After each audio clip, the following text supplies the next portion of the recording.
This is Sheldon, our rosy wolf snail. A little fun fact about these guys is they're actually carnivorous. That's disgusting. He's deep throating that bitch. I know, really original name on Sheldon. I bet you can't guess why we call him that. But like I said, he's a rosy wolf snail. They're native to the Gulf of Mexico, from Florida to Texas. And they are actually carnivorous. They eat other snails and worms, really soft invertebrates like that. I hope they can't eat isopods or anything like that, because I got springtails and isopods in the tank with them. You can see him just doing his thing. The glass is really dirty, and I'm still getting used to this whole recording thing. I'm really, really bad at it, including this voiceover. Can you tell how awkward I sound? But this video ended up being way longer than I thought it would be. But this is just Sheldon hanging out, doing his thing. I think I'll put in a little timestamp when something happens. I show off his enclosure a little bit later, and you get to see him murder 2 or 3, maybe 4 little aquarium snails, which is what these guys are actually super handy dandy for. If you have any aquariums, you know a lot about pest snails. Here is my best attempt, a grown man with a phone trying to record where this snail lives. Really struggling to get this right. I'm trying to be cinematic with all these angles. Yeah, can you tell by that nice long picture of dirt? This is Sheldon's little tank, and there's some isopods he lives with. They're just kind of the cleanup crew. You guys know anything about vivariums and the hobby in general, is isopods are big players, very important when it comes to cleaning up all their mess, including rotten food or their droppings. Here's a nice overview. That was a nice little transition, huh? I'm getting better at this. Not really. My dog's staring at me like I'm crazy right now. Anyway, Sheldon's little tank. I missed it. I zoned out looking at the dog.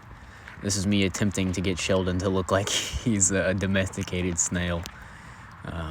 Fun fact about them, they're actually hermaphrodites, so they have male and female parts. So if you have 2 of them, you don't have to worry about getting 2 males or 2 females if you're trying to breed them. They'll just kind of figure that out on their own. But that little pot right there is actually half of a clay pot for seedlings, very small pot. And Sheldon's pretty big. He's about 4 inches when he's stretched all the way out. His shell's about 1.5 inches.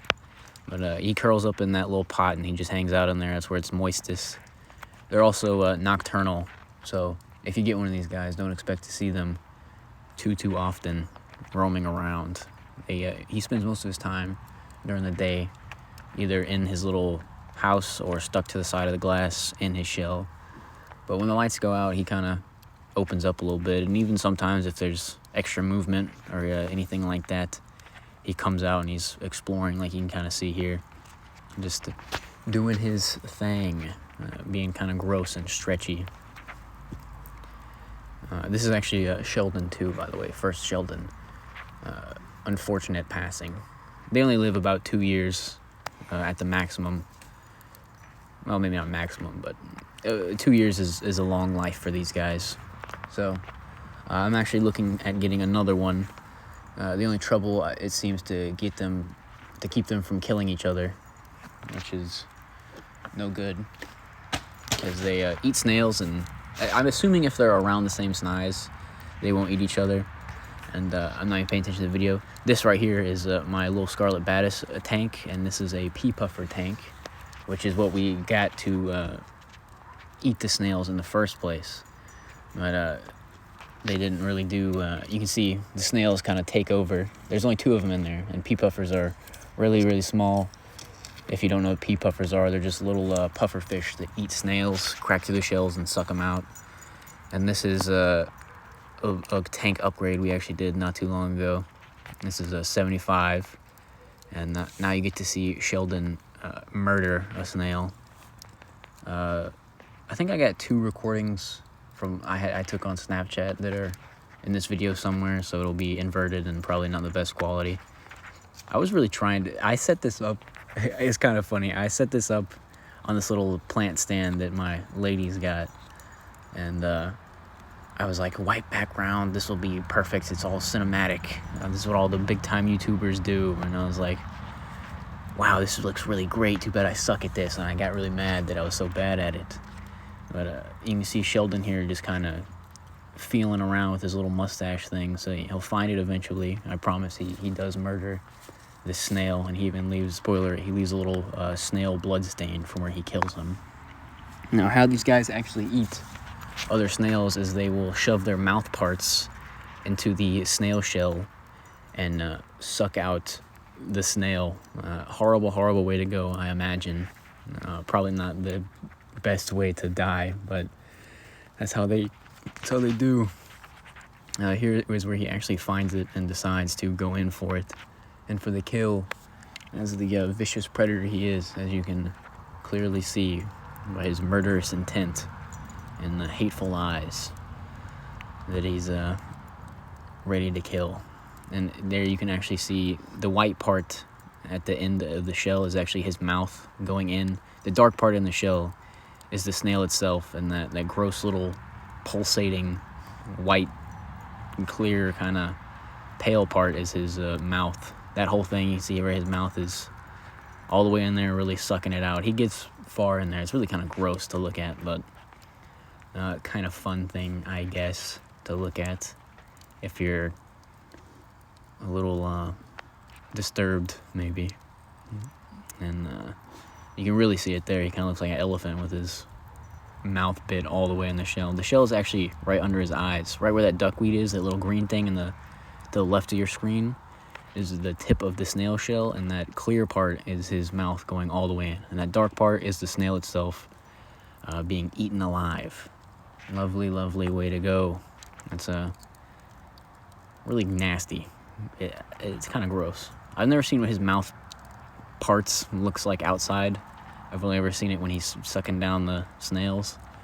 So I don't know if that's actually just his face he's shoving in there, or if he actually has like a kind of like a xenomorph tongue that he shoves in there. Either way, it's pretty gross. I'm not really sure what else to say here. It's just kind of him slowly killing another snail for like 2 or 3 minutes or something like that. So I'm gonna try and find some nice relaxing music so you can watch this snail get murdered in peace.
And finally, the remains is just a gross little snail blood stain and empty shell. Ignore my gross little blister there. It's not as gross as the dead snail or its little stain.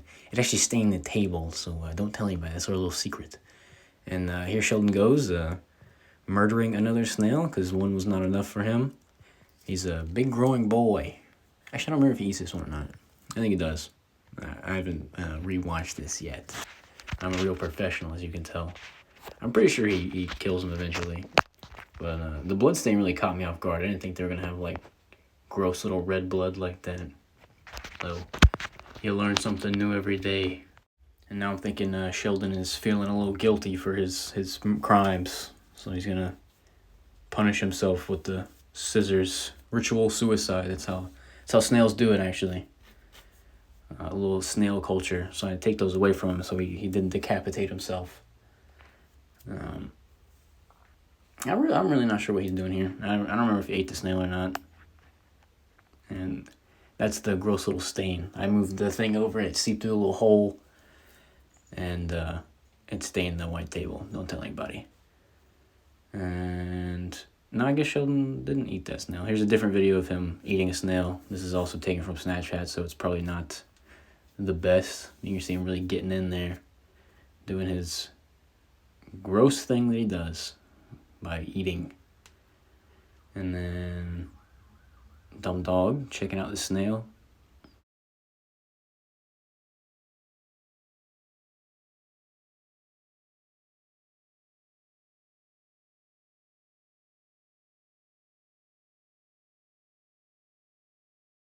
Sheldon finally decided he wanted to hang out with me, so he's going for a little ride here.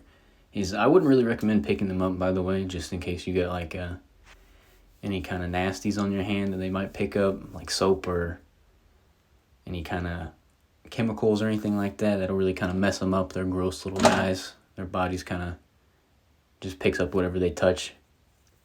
And Sheldon's just kind of doing his thing. He was kind of fighting with me. I'm really running out of things to say. Can you tell? I guess I gotta talk about Sheldon. I would not recommend taking them from the wild, by the way, just in case you guys do live where they are. They get kind of like gross parasites and stuff like that. I don't really recommend taking anything that's wild caught. But Sheldon actually came from a plant. My woman's really into plants, if you couldn't tell. And we didn't see him in there until we got home. And then he popped out as a gross little surprise. And that's how we got Sheldon. It's actually how we got original Sheldon too, who is no longer with us. R.I.P. Shelley. That's pretty much it, I guess. I'm trying to think of more things to say about a snail. But there's really not much to say. He's about as big as he'll get. I really don't know how old he is. I imagine he's not going to live too much longer just because of his size. They only live about 2 years. And that's an old snail. 2 years is an old snail. Or at least for these guys, the rosy wolf snails. I think they got a few other names, but I don't remember. Wolf snail, maybe? Something like that. Just because they're murderers. And Sheldon did not really want to go back in his home. I tried to put him up. That was going to be the end of the video. But he just kept doing his thing. And I thought I'd leave him alone.